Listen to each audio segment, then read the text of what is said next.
The massive alien warship called Death's Whisper moved through space like a silent predator hunting its prey. Its dark metal hull gleamed under the distant stars as it slowly approached a much smaller human cargo ship. The alien vessel was 10 times bigger than the human craft, bristling with weapons that could turn planets into dust. Captain Crystal stood on the bridge of his warship, his 6 eyes focused on the pathetic little human vessel ahead. He was a Valdorian, part of an empire that had conquered dozens of star systems. His species looked like giant lizards walking on 2 legs, with sharp teeth and claws that could tear through steel. The Valdorians believed they were the most powerful race in the galaxy, and they enjoyed proving it by destroying weaker species. "Look at that tiny piece of junk," Captain Crystal said to his lieutenant, pointing at the human ship with one of his 4 arms. "The humans think they can travel through our space in that rust bucket."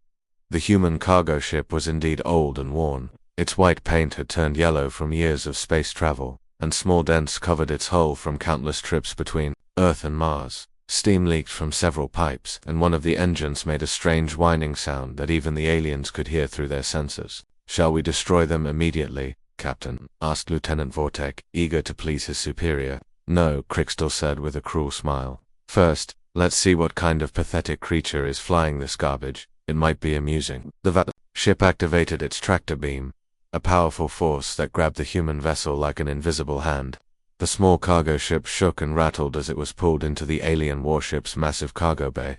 Warning lights flashed red inside the human ship as its pilot desperately tried to break free, but it was useless. The tractor beam was far too strong. Within minutes, the human ship sat powerless inside the alien cargo bay. Valdorian soldiers in heavy armor surrounded it, their weapons pointed at the single door. They wore masks that made them look even more frightening, with glowing red eyes and breathing apparatus that hissed with each breath. The cargo ship's door opened with a soft hiss, and out stepped a single human. The Valdorian soldiers expected to see a warrior or at least someone who looked dangerous.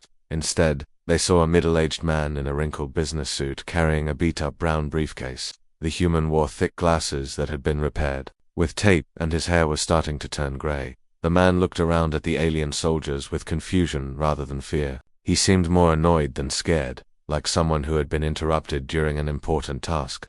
"Excuse me," the human said in a polite voice. "I think there might be some kind of mistake here. I'm just trying to get back to Earth from Mars. Colony 7, I work in accounting." The Valdorian soldiers looked at each other in confusion. They had expected screaming, begging, or at least some kind of dramatic last words. Instead, this human was talking to them like he was lost in a shopping mall. Captain Crystal and his bridge crew watched everything through their security cameras. They burst into laughter when they heard the human's calm response.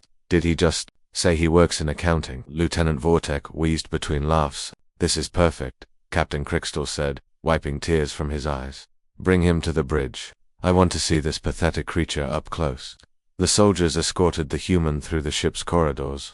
The man looked around with curiosity, taking in the alien architecture and technology. He even pulled out a small notebook and wrote something down, as if he was taking notes for a business report. When they reached the bridge, the human stood before Captain Crystal and adjusted his glasses nervously. The alien captain towered over him, easily twice his height and 4 times his weight. "So, little human," Captain Crystal said in a mocking tone, "tell us about yourself before we kill you." The human cleared his throat professionally. "Well, my name is Lee Minho. I'm a senior accountant with the Earth Colonial Administration. My employee ID number is 7,834,291,556. I've been working on Mars Colony 7 for the past 3 months, conducting a quarterly financial audit of their mining operations." He opened his briefcase and pulled out a stack of papers.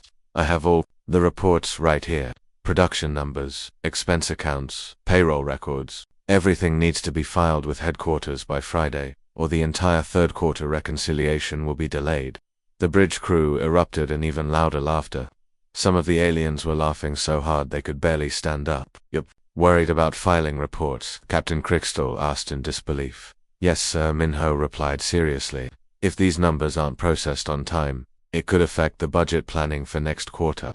The mining supervisor is already behind on his paperwork, and if I don't get my part done, enough," Captain Crystal roared, though he was still chuckling. "You're about to die, you fool. Don't you understand what's happening here?" Minho looked around the bridge, then back at the captain. "Well, sir, I assumed this was some kind of customs inspection. Are you saying this isn't an official checkpoint?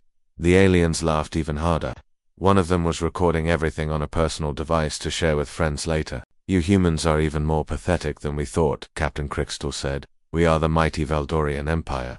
We have conquered entire star systems. We destroy civilizations for sport. And you, you're worried about paperwork. Minho adjusted his glasses again and looked genuinely confused. I'm sorry, but could we perhaps reschedule this? I really do need to get these reports filed. If the deadline is missed, it creates problems for everyone involved. Maybe we could meet next week. I should be free Tuesday afternoon. Captain Chris had never encountered anything like this before. In all his years of conquering and destroying, he had never met someone who was more worried about missing a work deadline than about dying. You know what? The captain said, still laughing. I'm going to make this even more entertaining. I'm going to broadcast your death across our entire fleet. Every Valdorian ship in the galaxy will see how pathetic humans really are. He activated the ship's communication system. Dozens of Valdorian vessels received the signal, their crews gathering around screens to watch the execution. Attention warriors of the Valdorian Empire, Captain Crixtor announced. Witness the weakness of the human race. This creature is more concerned with his office work than with his own life. Minho was still clutching his briefcase tightly. Captain, I don't mean to be difficult, but if you're going to do something, could you please do it quickly? I have a conference call with the Earth office in 2 hours, and I'd hate to miss it. The captain aimed his personal disintegration weapon at the human. The weapon hummed with deadly energy, its barrel glowing bright blue. Any last words, Accountant? Minho thought for a moment. Could you make sure someone contacts my supervisor? Let them know I might be late with the Q3 reports. The extension forms are in my desk drawer, second file from the left. Captain Crixtor fired the weapon.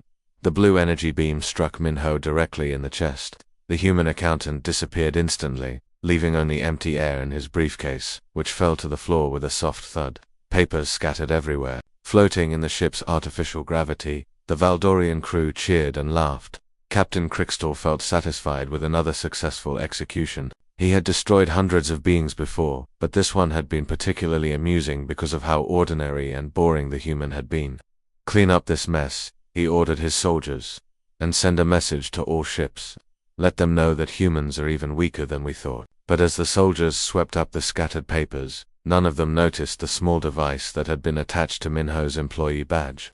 The monitoring beacon was still active, still recording, still transmitting data back to Earth. The device captured everything: the murder, the laughter, the casual cruelty, and most importantly, Minho's employee identification number, 7,834,291,556. The beacon's final transmission showed Minho's badge number blinking one last time before the signal went dark. Far away on Earth, in a building that looked like any other government office, computers received that final transmission and immediately began processing what would become the most important insurance claim in galactic history. The morning sun cast long shadows across the city as people hurried to work, completely unaware that their planet was about to change the course of galactic history. In a tall glass building that looked exactly like thousands of other office buildings around the world, something extraordinary was happening on the 15th floor. The Department of Human Resources occupied the entire floor, but most people who worked in the building had no idea what the department actually did. The gold letters on the frosted glass door simply read DHR Processing Division, and anyone who asked was told it handled employee relations for remote workers. What they didn't know was that every human being on Earth, Mars, and the outer colonies was technically an employee of this department. Park Soo-jin sat at her desk with a steaming cup of coffee, reviewing the morning reports on her computer screen. She was a woman in her early 40s, with short black hair and glasses that made her look like a librarian. Her office was neat and organized, with filing cabinets lined up perfectly and a small plant on her windowsill that she watered every Tuesday. As the Director of Human Resources, Soo-jin had seen it all. Workplace accidents on asteroid mining stations, diplomatic incidents at trade meetings, even the occasional alien abduction case that required paperwork. But when her computer made a soft chiming sound and displayed a new notification, she knew this case would be different. The message appeared in bright red letters across her screen. Employee 7,834,291,556 status. Deceased cause: workplace violence, extreme location, deep space perpetrator, Alien entity. Sujin set down her coffee cup and leaned back in her chair. She had been doing this job for 12 years, and she had never seen a case classified as extreme workplace violence. Usually, the worst incidents involved angry customers or equipment failures. This was something entirely new. She pulled up Lee Minho's employee file on her computer. The photo showed a pleasant-looking man with thick glasses and a shy smile. According to his records, he had been a model employee for 8 years. Perfect attendance, always filed his reports on time, and had received several commendations for his attention to detail. His performance reviews were filled with comments like reliable, thorough, and always willing to help colleagues. Controller 7,834,291,556. Please file the appropriate paperwork, Sujin said to the air, speaking to the advanced artificial intelligence that managed all employee cases. Certainly, Director Park, replied a pleasant female voice that seemed to come from everywhere and nowhere at once. The AI's voice was warm and professional, like a helpful secretary who never got tired or made mistakes. Workplace death claim initiated for employee Lee Minho, the AI continued, reviewing incident data from monitoring beacon. Confirmed, unprovoked murder by alien entity designated as Captain Crickstall of the Valdorian Empire. Beginning damage. Assessment. Sujin watched as numbers began scrolling across her screen. The AI was calculating compensation at an incredible speed, processing thousands of variables in seconds. Calculating damages. The AI announced, base compensation for one human life, 47.3 trillion Valdorian credits. Additional charges, emotional trauma for 8.2 billion affected co-workers, productivity loss from missing quarterly reports, violation of interstellar workplace safety protocols, and psychological damage to Earth's human population. Wait, Sujin said, nearly spilling her coffee. Did you say 47.3 trillion credits? Correct, Director Park. The calculation is based on employee Lee Minho's projected lifetime earnings, his contributions to society, and the emotional impact of his loss on his co-workers. The employee was well-liked and had perfect attendance for 3 years running. His death will cause significant grief and reduced productivity among his colleagues. Sujin had handled expensive cases before, but nothing like this. The largest claim she had ever processed was for 50 million credits when an entire Kredish space station's cafeteria got food poisoning. This case was nearly 1 million times larger. Are you sure about these numbers? She asked. Absolutely certain, Director Park. I have also detected that employee Lee Minho was scheduled to train to new interns next month. His absence will require hiring temporary consultants at premium rates. Additionally, he was the only person who knew how to operate the old accounting software that tracks Mars Colony 7's budget. Replacing that knowledge will be extremely expensive. As the AI continued its calculations, something interesting was happening on the other side of the galaxy. The Valdorian Empire's communication networks were buzzing with intercepted transmissions from Earth. Their advanced listening posts had picked up an official message being broadcast on standard galactic frequencies. The message was written in perfect Valdorian language formatted according to official diplomatic protocols. It read like a business letter, polite but firm, to Captain Crickstall and the Valdorian Empire from Earth's Department of Human Resources. Subject: formal complaint regarding workplace violence incident. Dear Sir or Madam, we are writing to inform you that one of our employees, Lee Minho, ID 7,834,291,556, was killed while performing his official duties in space. Our records indicate that your personnel were responsible for this incident. According to Galactic Employment Law, Section 42.7, all sentient beings are entitled to a safe work environment, regardless of their location in the universe. The unprovoked murder of our employee constitutes a severe violation of these workplace safety standards. We are therefore requesting appropriate compensation for lost productivity. 47.3 trillion Valdorian credits, emotional trauma counseling for affected co-workers, 2.1 trillion credits, administrative costs for processing this incident, 500 billion, credits, punitive damages for extreme workplace violence, 10 trillion, total amount due, 59.9 trillion Valdorian credits. Please remit payment within 30 standard galactic days. To avoid additional penalties and interest charges, we are also dispatching a customer service representative to discuss this matter in person. Our representative will arrive via Customer Service Unit 7 within 72 hours. Thank you for your prompt attention to this matter. Sincerely, Park Surgeon Director, Department of Human Resources, Earth Colonial Administration. Captain Crystal was in his private quarters enjoying a victory drink with his senior officers when his communications officer burst into the room with a panicked expression. "Captain," the officer said, holding a datapad with shaking hands, "you need to see this message from Earth." Crystal took the pad and read the message. At first his expression was confused, then he started laughing. By the time he finished reading, he was laughing so hard that tears were streaming down his face. "They want us to pay for that pathetic accountant," he gasped between laughs. "Nearly 60 trillion credits for one worthless human." His officers joined in the laughter. The idea that Earth would send them a bill for murdering one of their citizens seemed like the funniest joke they had ever heard. "Sir," the communications officer continued, "there's more. They're sending a representative, a single cargo ship called Customer Service Unit 7. It should arrive in 3 days.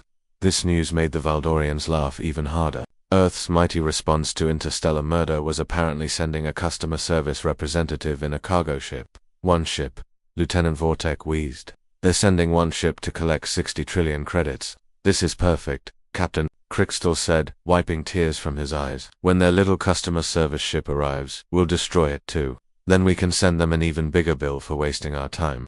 But back on Earth, Park Soo-jin was not laughing. She was reviewing the files of Customer Service Unit 7 and its assigned representative. The ship might look old and harmless, but its passenger was anything but ordinary. "Controller," she said to the AI, "please confirm that our representative understands the full scope of this mission." "Confirmed, Director Park. Kim Ji-won has been fully briefed and equipped with all necessary tools for debt collection. She is accompanied by GERALD Unit 7,834,291,556, specially programmed for this assignment." Soo-jin nodded and returned to her coffee. In 3 days, the Valdorian Empire would learn that humanity's Department of Human Resources was not just an ordinary government agency. It was the most terrifyingly efficient bureaucracy in the galaxy, and they were about to discover what happened when you killed one of their employees. The stage was set for a confrontation that would change the balance of power across the stars. All because an alien captain had decided to murder a mild-mannered accountant who just wanted to file his quarterly reports on time. 3 days after the infamous billing incident, a small cargo ship appeared on the edge of Valdorian space. The vessel looked like it had seen better decades, with faded paint and patches welded over what were obviously old battle scars. Steam leaked from several vents, and one of the engines made a concerning rattling noise that echoed through space. Captain Crystal stood on the bridge of his flagship, Death's Whisper, watching the approaching ship with amusement. His entire crew had gathered to witness what they expected to be another entertaining execution. Word had spread throughout the Valdorian fleet about the humans' ridiculous demand for payment, and dozens of ships had moved into position to watch the show. "Look at that piece of junk," Lieutenant Vortek said, pointing at the cargo ship on the main screen. "It's barely holding together. Are they seriously expecting to collect 60 trillion credits with that rust bucket?" The bridge crew erupted in laughter. Some of the younger officers were taking bets on how long the human ship would last under their weapons' fire. The general consensus was about 3 seconds. "Sir," the communications officer reported, "the Earth vessel is requesting permission to dock. They say they have an appointment." Captain Crystal wiped tears from his eyes. "An appointment? They think this is a business meeting. Go ahead, let them dock. I want to see what kind of fool they sent to collect their imaginary debt."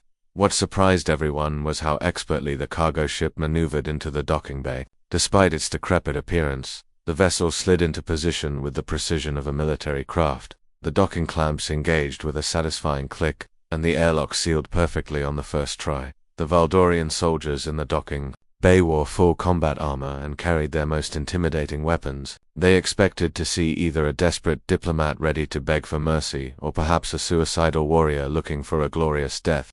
What they got instead was something completely unexpected. The cargo ship's airlock hissed open, and out stepped a young woman in a crisp business suit. She looked to be in her late 20s, with shoulder-length black hair and a bright, professional smile. She carried a tablet computer in one hand and pulled a small wheeled case behind her with the other. Trailing behind her was what appeared to be a cleaning robot, no bigger than a vacuum cleaner, rolling along on tiny wheels. The woman looked around the docking bay with the same cheerful expression that a hotel receptionist might use when greeting guests. She seemed completely unbothered by the dozen armed aliens pointing weapons at her. "Hello, everyone," she said in accented but clear Valdorian. "What a lovely ship you have here. I'm Kim Gi-won from Earth's Department of Human Resources, Customer Resolution Division. I have an appointment with Captain Crystal regarding an outstanding balance." The soldiers looked at each other in confusion. This wasn't what they had expected at all. Where was the fear? Where was the desperate pleading? This human was acting like she was here for a routine business meeting. "And this little fellow," Ji-won continued, gesturing to the robot, "is Gerald. He's our newest Galactic Employee Relations and Loss Adjustment bot. Say hello, Gerald." The robot's optical sensors lit up, and it spoke in a pleasant male voice that sounded strangely familiar. "Hello, everyone. I'm here to help resolve any workplace safety violations and ensure compliance with galactic employment standards." One of the soldiers activated his communicator. "Captain, you need to see this." Within minutes, G1 and Gerald were escorted to the bridge. The entire command crew had assembled to witness this bizarre encounter. Captain Crystal sat in his command chair like a king on his throne, his four arms crossed and his 6 eyes focused on the human woman. G1 walked onto the bridge with the same cheerful confidence she had shown in the docking bay, around with genuine interest, as if she was admiring the alien technology. "What an impressive command center," she said, consulting her tablet. "Though I do notice a few safety violations." "Gerald, are you getting all this?" The small robot rolled around the bridge, its sensors scanning everything. "Multiple workplace hazards detected," it announced. "Exposed electrical conduits, inadequate lighting, no safety railings around elevated platforms, and insufficient emergency exits." Captain Crystal stared at the robot in disbelief. "Did that thing just criticize my bridge?" "Oh, don't take it personally," G1 said with a warm smile. "Gerald is programmed to notice these things. It's all part of our comprehensive workplace safety assessment program." The captain leaned forward in his chair. "Let me get this straight. You came here, to my ship, surrounded by my weapons, to talk about workplace safety, or that and the small matter of your outstanding balance," Ji-won replied, tapping her tablet. "I show an unpaid invoice for 59.9 trillion credits, plus interest that's been accumulating since we sent the original bill. The total is now up to 62.4 trillion credits." The bridge crew burst into laughter again. Lieutenant Vortek laughed so hard he had to lean against a console for support. "You named your robot Gerald?" Captain Crystal asked, wiping tears from his eyes. "After our deceased employee?" "Yes," Ji-won replied matter of factly. "Lee Minho was a valued member of our team. Gerald here has been programmed with all of Minho's knowledge and personality patterns. In a way, he is Minho, just in a more durable form." The robot's optical sensors focused on Captain Crystal when it spoke. Its voice carried a tone of polite professionalism that was somehow more unsettling than any threat. "I remember you, Captain. You killed me 3 days ago. I was just trying to file my quarterly reports." A chill ran through the bridge. The voice was exactly the same as the human accountant they had murdered. Even the speech patterns were identical. "Captain." Crystal recovered his composure quickly. "We're not paying anything for that worthless creature.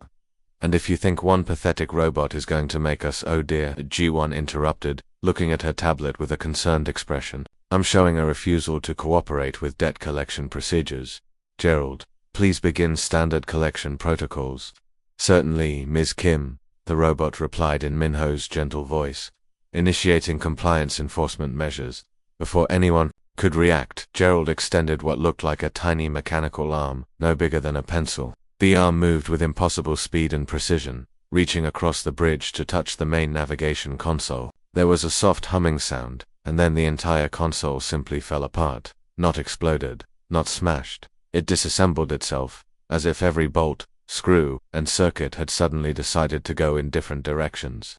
The pieces fell to the floor, in a neat pile, completely undamaged but utterly useless. The bridge fell silent except for the components clattering to the deck. "Violation detected," Gerald announced calmly. "Navigation system failed to meet minimum safety standards. System has been decommissioned for immediate upgrade." Captain Crystal stared at the pile of parts that had been his navigation console. "Just seconds earlier, what? How did it?"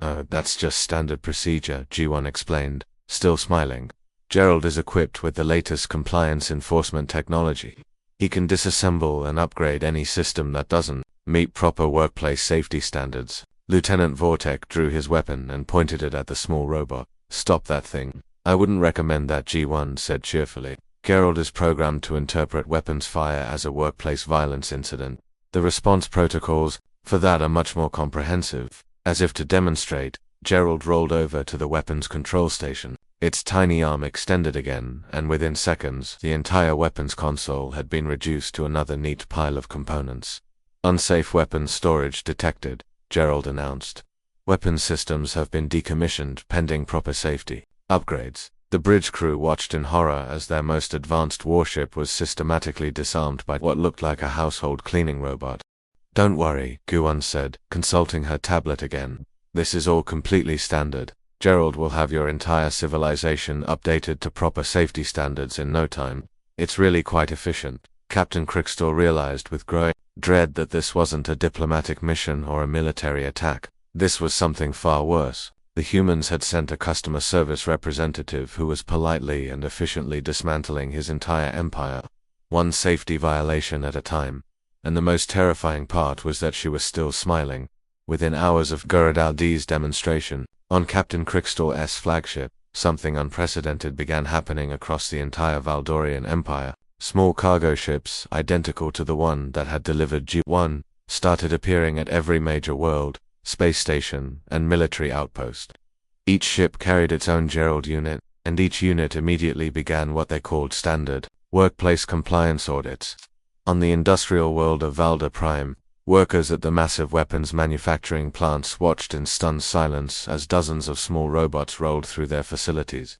The Gerald units moved with purpose, their optical sensors scanning every piece of equipment, every workstation, every safety protocol. "Attention workers," announced one Gerald unit in Minho's polite voice. "We have detected 47,000 workplace safety violations in this facility alone.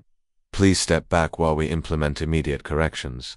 Before anyone could protest, the robots began their work. Assembly lines that had been cranking out weapons for decades suddenly stopped, disassembled themselves, and rebuilt into something completely different. The new machinery was sleeker, more efficient, and had safety features that the Valdorians had never even considered necessary. "What is this?" demanded Factory Supervisor Grixpor, watching his weapons factory transform before his eyes. "What are you building?" "Office furniture," replied the nearest Gerald unit cheerfully. "This facility's new purpose is manufacturing ergonomic desks and chairs for the galactic market. Much safer than weapons production, and the profit margins are actually quite good." Similar scenes played out across the Empire. Military bases found their weapon stockpiles being converted into farming equipment. Warship construction yards suddenly started building passenger cruise ships instead. Even the Empire's most secret research facilities were transformed, with scientists who had been developing new weapons now finding themselves reassigned to developing better coffee machines. Admiral Cortex, second most powerful military leader in the Valdorian Empire, frantically tried to coordinate a response from his command ship, but every time he gave an order, a Gerald unit would politely interrupt. "I'm sorry, Admiral," one robot said in Minho's patient voice, "but shouting at subordinates violates Workplace Harassment Protocol 23B. I'm going to have to write you up for that." "Write me up," Cortex roared. "I'll destroy you, you little..." "That's 2 violations now," Gerald noted, producing a small form from somewhere in its chassis. "Threats of violence against co-workers. I'm afraid this requires immediate anger management counseling." Before the Admiral could react, the robot had somehow attached a small device to his uniform.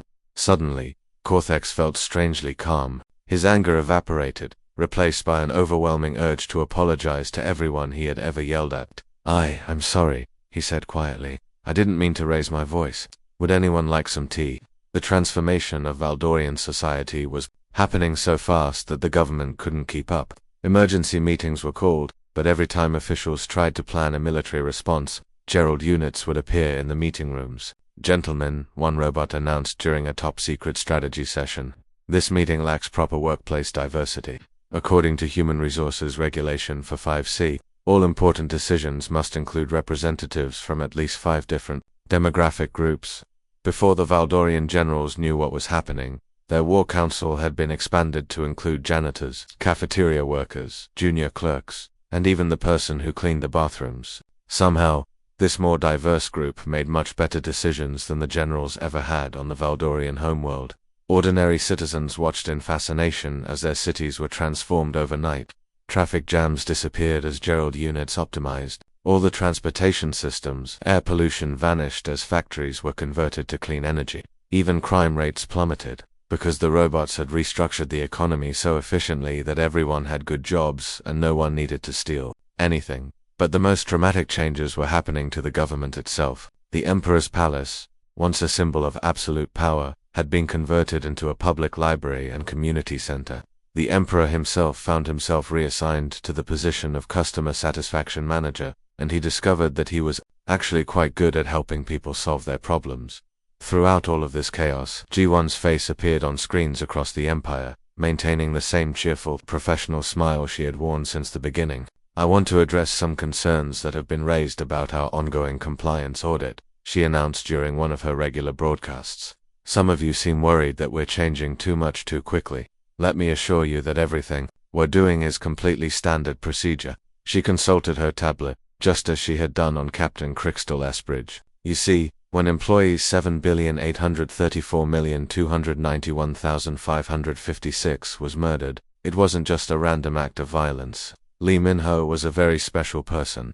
He was the kind of employee who remembered everyone's birthday, who always brought extra lunch to share with coworkers, who forgot theirs, and who once stayed at the office until midnight to help a new intern understand her first tax forms." The image on the screen shifted to show photos of Min-ho at various office parties and work events. He was always smiling, always helping someone, always making sure everyone felt included. Min-ho's death has caused genuine grief among his 8.2 billion coworkers, G1 continued.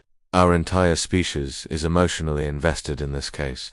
That's why we're taking such comprehensive action to ensure this kind of workplace violence never happens again." The news of what was happening to the Valdorian Empire spread quickly across the galaxy. Other alien civilizations, many of whom had their own histories of casual violence against humans, began to panic. The Nexarian Republic, a military alliance, known for its aggressive expansion policies, was the first to attempt damage control. Their ambassador sent an urgent message to Earth's Department of Human Resources. "Greetings, honored humans," the message began. "We have heard about the tragic loss of your employee, and we wish to express our deepest condolences. As a gesture of goodwill, please accept these 500 Star Destroyers as compensation for your grief." Ji-won's response was broadcast across multiple star systems. "How thoughtful of you to reach out," she said with genuine warmth. "However, I noticed that your species hasn't completed Form XK77494 Interspecies Workplace Violence Prevention. This form is required for all galactic neighbors who wish to maintain peaceful relations with Earth's Department of Human Resources." The Nexarian ambassador scrambled to find out what Form XK7749 was, only to discover that it was a 847-page document that required detailed information about every aspect of their society, military, economy, and government structure. Filling it out correctly would essentially give Earth complete knowledge of their entire civilization. Similar messages poured in from dozens of other alien empires. The Crystalline Consortium offered to build a monument to Min-ho. The Hive Collective promised to name one of their planets after him. The Machine Intelligence Network volunteered to upgrade Earth's entire computer system for free. Each offer was met with G1's polite thanks, and a request to complete the appropriate paperwork. Soon, half the galaxy was frantically filling out forms and compliance documents, terrified that they might be next on the list for a standard workplace audit. Meanwhile, on what used to be Captain Crystal's flagship, the transformation was nearly complete. The bridge had been converted into a comfortable office space, complete with plants, soft lighting, and a coffee machine. Former weapons officers now worked as customer service representatives, helping resolve disputes between different species. Captain Crystal himself sat at a desk, wearing a name tag that read Crystal Conflict Resolution Specialist. He was surprisingly good at his new job, using his natural intimidating presence to help negotiate fair solutions to interstellar problems. "You know," he admitted to G1 during one of her visits, "this is actually more satisfying than conquering planets. When I help a species resolve their differences peacefully, I feel like I've accomplished something important." Gi-won smiled and made a note on her tablet. "That's wonderful to hear, Crystal. Your employee satisfaction scores have been excellent. Min-ho would be proud of the progress you've made." The audit was far from over, but already the galaxy was a different place.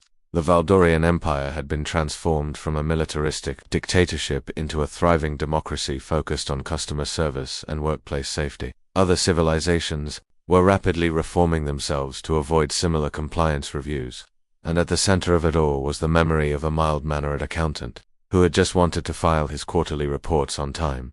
2 months after the compliance audit began, Captain Crickstall found himself sitting in what used to be his private ready room aboard the flagship Death's Whisper. The room looked completely different now. Gone were the dark metal walls covered with weapons and trophies from conquered worlds. Instead, the space had been transformed into a bright, comfortable office with white walls, potted plants, and motivational posters featuring smiling aliens working together. The massive viewing screen that once displayed tactical battle information now showed productivity charts and employee satisfaction ratings. A small refrigerator hummed quietly in the corner, stocked with healthy snacks and various beverages. Even the lighting had been changed from harsh military red to a warm, welcoming yellow that was supposed to reduce stress and improve workplace morale. Crickstall sat behind what used to be his command desk, but now it was covered with customer service manuals, conflict resolution guides, and sensitivity training workbooks. His forearms were folded on the desk as he stared across at the person sitting opposite him, trying to make sense of what he was seeing. The man looked exactly like the human accountant he had murdered 2 months ago.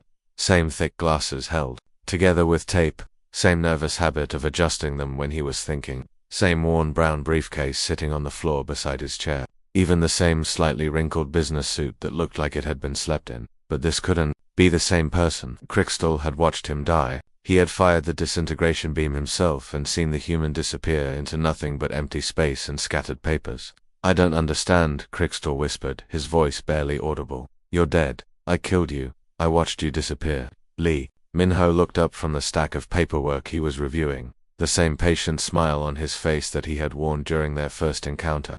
He set down his pen and adjusted his glasses in that familiar, nervous gesture.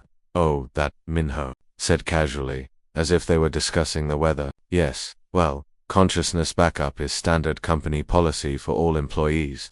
It's clearly stated on page 847 of the employee handbook. Didn't you read it when you were hired?" He opened his briefcase and pulled out a thick manual, flipping through the pages until he found the right section. "Here it is. All employees working in high-risk environments, including but not limited to space travel, alien contact, and interdimensional assignments, will have their consciousness automatically backed up every 24 hours. Pretty standard stuff, really."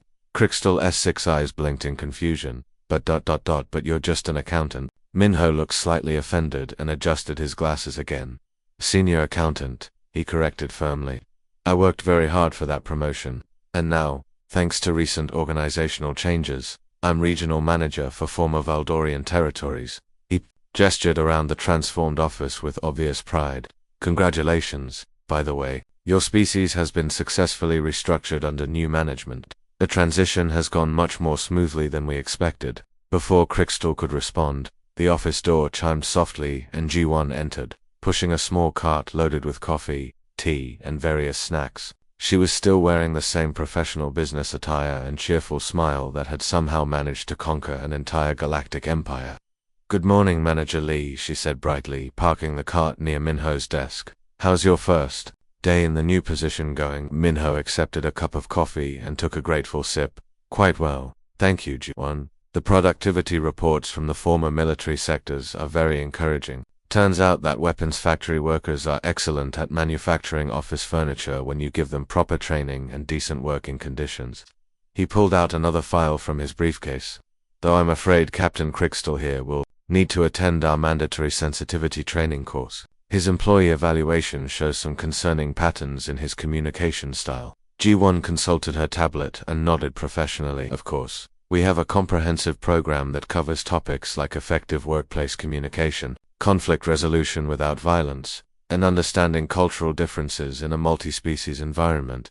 It's really quite popular. I also need him to file quarterly reports on his species' emotional development progress," Minho continued, making notes in a ledger. "We want to make sure everyone is adjusting well to the new management structure." Crickstall looked out the office window and felt his heart sink. Where once mighty Valdorian warships had patrolled space in fearsome battle formations, he now saw those same vessels converted into something unrecognizable. Their weapon arrays had been replaced with communication dishes and customer service centers. Their dark, intimidating hulls had been repainted in cheerful colors with friendly messages like "How can we help?" and "Customer satisfaction is our priority." One ship that had once been capable of destroying entire planets now had mobile conflict resolution center painted on its side in large, friendly letters. Through its viewports, Crickstor could see former warriors sitting at help desks, wearing headsets and apparently taking customer service calls from across the galaxy. "Sir," came Gerald's familiar voice from the intercom system. The robot's voice still sounded exactly like Minho's, which continued to unnerve everyone who heard it. "I have an update on our expansion program. 17 more alien empires have submitted formal requests for non-aggression employment contracts with our department." Minho's face lit up with genuine excitement. 17 more? That's wonderful news. Gerald, what types of civilizations are we talking about? "A diverse mixer, 3 warrior cultures, 5 trading federations, 2 hive minds, 4 democratic republics, and 3 species that I can only describe as enthusiastically chaotic. All of them have expressed interest in avoiding the kind of comprehensive restructuring that the Valdorian Empire experienced." "Excellent," Minho said, making more notes. "Juan, could you prepare the standard employment contract forms? We'll need the full package: workplace safety agreements, cultural sensitivity training schedules, and productivity improvement plans." G1 was already pulling forms from her briefcase. "Of course, Manager Lee. Should I also prepare the coffee service for the contract signing ceremonies? I've found that offering good refreshments really helps with the negotiation process." "Brilliant idea," Minho agreed. "And maybe some of those little pastries from the bakery on level 7, the ones with the cream filling. Nothing says successful business partnership like quality baked goods." Crickstor watched this exchange with growing horror. These humans were discussing the reorganization of galactic civilization as if they were planning an office party. They had turned conquest into customer service, war into workplace efficiency, and the galaxy's most feared military empire into what appeared to be a cosmic help desk. "This is insane," he muttered. "You can't just reorganize the entire galaxy because one accountant was killed." Minho looked up from his paperwork with a surprised expression. "Senior accountant," he corrected again. "And why not? It's been remarkably effective. Crime rates are down 94% across former Valdorian space. Productivity is up 340%. Customer satisfaction ratings are the highest they've been in recorded galactic history." He pulled out a chart showing impressive upward trends in every category. "Plus, we've eliminated unemployment, solved the food distribution problems in the outer sectors, and established the first truly effective interspecies communication network. I'd say this has been a very successful quarter." "But you destroyed our entire way of life," Crickstor protested. "We optimized it," Q1 corrected gently. "Big difference. Your old way of life involved a lot of unnecessary violence, inefficient resource allocation, and frankly terrible workplace safety standards. Our way involves better working conditions, fair compensation, and comprehensive health benefits." Gerald's voice came through the intercom again. "Sir, I'm also receiving reports that several other species are voluntarily implementing our workplace safety standards without being asked. Apparently, word has spread about the benefits of proper employee treatment." Minho sighed happily and leaned back in his chair. "You know, when I first took this job 8 years ago, I never imagined I'd end up managing an interstellar customer service operation. But I have to admit, it's quite rewarding." He stood up and walked to the window, looking out at the transformed fleet with obvious pride. "Every ship out there represents thousands of beings who now have better lives, safer working conditions, and actual job satisfaction. That's not something you can put a price on." Crickstor was about to argue when G1 gently took his arm. "Come on, Captain. Your sensitivity training session starts in 10 minutes. The instructor is very patient, and there will be coffee and cookies." As he was led away to what would be the first of many educational sessions, Crickstor heard Minho humming contentedly as he organized his paperwork. It was a soft, peaceful sound that somehow represented everything that had changed in the galaxy, that the accountant who had just wanted to file his quarterly reports on time had accidentally become the architect of the most successful reorganization in galactic history, and somewhere in the cosmos, other civilizations were learning a valuable lesson. Never underestimate the power of good customer service. The last sound Crickstor heard before the door closed was Minho making an appointment for next week's productivity Review, his voice as calm and professional as if he were discussing lunch plans rather than the fundamental restructuring of galactic civilization. The galaxy would never be the same again, and somehow, that was exactly what it needed.